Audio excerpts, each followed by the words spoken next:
अगर तुम्हें आज भी लगता है कि तुम ही हर काम कर रहे हो, तुम ही जीत रहे हो, तुम ही हार रहे हो और तुम्हारे जीवन की हर घटना का पूरा नियंत्रण तुम्हारे हाथ में है, तो ज़रा ठहरो। क्योंकि अष्टावक्र गीता यहाँ एक ऐसा सच खोलती है जो सोच को हिला देता है कि शायद करने वाला तुम हो ही नहीं। हम अपने जीवन को लगातार मैं के केंद्र से देखते हैं। मैं सोचता हूँ, मैं करता हूँ, मैं निर्णय लेता हूँ, मैं संघर्ष करता हूँ और धीरे धीरे ये मैं इतना मजबूत हो जाता है कि हमें लगने लगता है कि पूरी दुनिया हमारे प्रयास से ही चल रही है। लेकिन अष्टावक्र गीता की दृष्टि इससे बिल्कुल अलग दिशा में इशारा करती है। वो कहती है कि जिसे तुम मैं करने वाला हूँ समझते हो, वो सिर्फ एक विचार है, एक छाया है, जबकि तुम्हारा वास्तविक स्वरूप उससे कहीं गहरा और शांत है। जरा अपने जीवन के किसी पुराने पल को याद करो, जब तुमने बहुत कुछ करने की कोशिश की थी लेकिन परिणाम तुम्हारे हाथ में नहीं था, या फिर कोई चीज़ बिना तुम्हारे सोचे अपने आप बदल गई थी। क्या सच में वहाँ तुम सब कुछ नियंत्रित कर रहे थे, या सिर्फ घटनाएं अपने स्वभाव से घट रही थीं और तुम केवल उसे देख रहे थे? अष्टावक्र कहते हैं कि आत्मा न तो कर्म करती है, न ही फल से बंधती है। वो तो सिर्फ साक्षी है। जैसे आसमान में बादल आते हैं और चले जाते हैं, वैसे ही जीवन में विचार, कर्म और परिस्थितियां आती जाती रहती हैं। लेकिन आकाश उन पर निर्भर नहीं होता, वो सिर्फ उपस्थित रहता है। हमारी असली उलझन यही है कि हम साक्षी को कर्ता समझ लेते हैं और फिर हर सफलता का बोझ भी उठाते हैं और हर असफलता का दर्द भी। जबकि गहराई में देखा जाए तो शरीर, मन और परिस्थितियां अपने स्वभाव से चल रही होती हैं और चेतना केवल उन्हें देख रही होती है। अगर ये समझ धीरे धीरे भीतर बैठने लगे कि मैं करने वाला नहीं, मैं देखने वाला हूँ, तो जीवन में एक अजीब सी हल्कापन आना शुरू हो जाता है।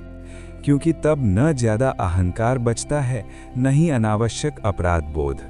सिर्फ एक शांत जागरूकता रह जाती है जो हर चीज़ को बिना प्रतिक्रिया के देख सकती है।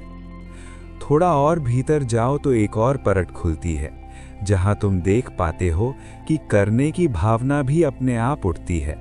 जैसे कोई लहर समुद्र में उठती है, वैसे ही मन में इच्छा उठती है, निर्णय बनते हैं और फिर कर्म हो जाते हैं। तुमने उन्हें बुलाया नहीं होता, वे अपने समय पर आते हैं और चले जाते हैं।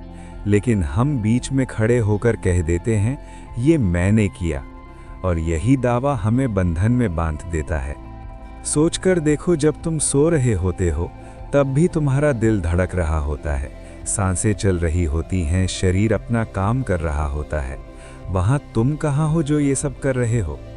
जीवन अपने आप घट रहा है, बिना किसी व्यक्तिगत कर्ता के।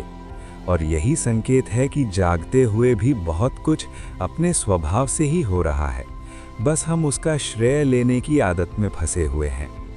धीरे धीरे ये समझ आती है कि जीवन एक प्रवाह है जिसमें हर चीज़ जुड़ी हुई है।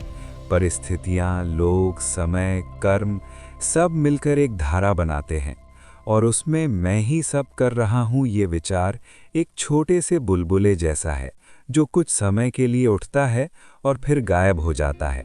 लेकिन हम उसी बुलबुले को अपनी पहचान बना लेते हैं। जब ये पहचान ढीली पड़ने लगती है तो भीतर एक गहरी स्वतंत्रता महसूस होती है, क्योंकि अब तुम्हें हर चीज़ को कंट्रोल करने की ज़रूरत नहीं लगती। तुम प्रयास करते हो लेकिन परिणाम को पकड़ कर नहीं बैठते। तुम जीते हो लेकिन उसमें उलझते नहीं। जैसे कोई दर्शक फिल्म देख रहा हो, भावनाएं आती हैं, जाती हैं, लेकिन वो जानता है कि वो सिर्फ देख रहा है।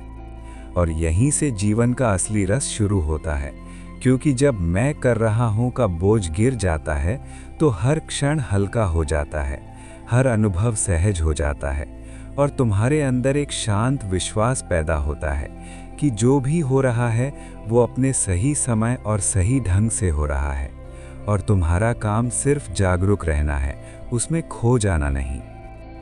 लेकिन इसका मतलब ये नहीं कि जीवन में कर्म रुक जाते हैं। कर्म चलते रहते हैं, निर्णय भी होते हैं, प्रयास भी होते हैं।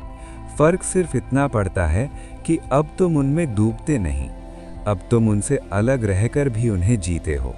जैसे कोई व्यक्ति नदी को पार कर रहा हो लेकिन खुद को पानी नहीं समझ रहा हो। अष्टावक्र गीता का ये ज्ञान किसी विचार को थोपता नहीं, बल्कि एक भ्रम को हटाता है। और जब ये भ्रम थोड़ा भी टूटता है तो भीतर एक ऐसी शांति जन्म लेती है जो बाहरी परिस्थितियों पर निर्भर नहीं रहती। शायद यही कारण है कि अष्टावक्र गीता बार बार तुम्हें बाहर कुछ बदलने को नहीं कहती, वो सिर्फ तुम्हारी दृष्टि बदलती है, क्योंकि जैसे ही देखने का तरीका बदलता है वैसे ही पूरी दुनिया का अनुभव बदल जाता है। वही जीवन जो पहले बोझ लग रहा था अब एक लीला जैसा महसूस होने लगता है, हल्का, सहज और गहराई से शांत। मित्रों, अगर ये वीडियो अच्छा लगे तो कमेंट में राधे राधे लिखकर अपनी उपस्थिति दर्ज करें। धन्यवाद।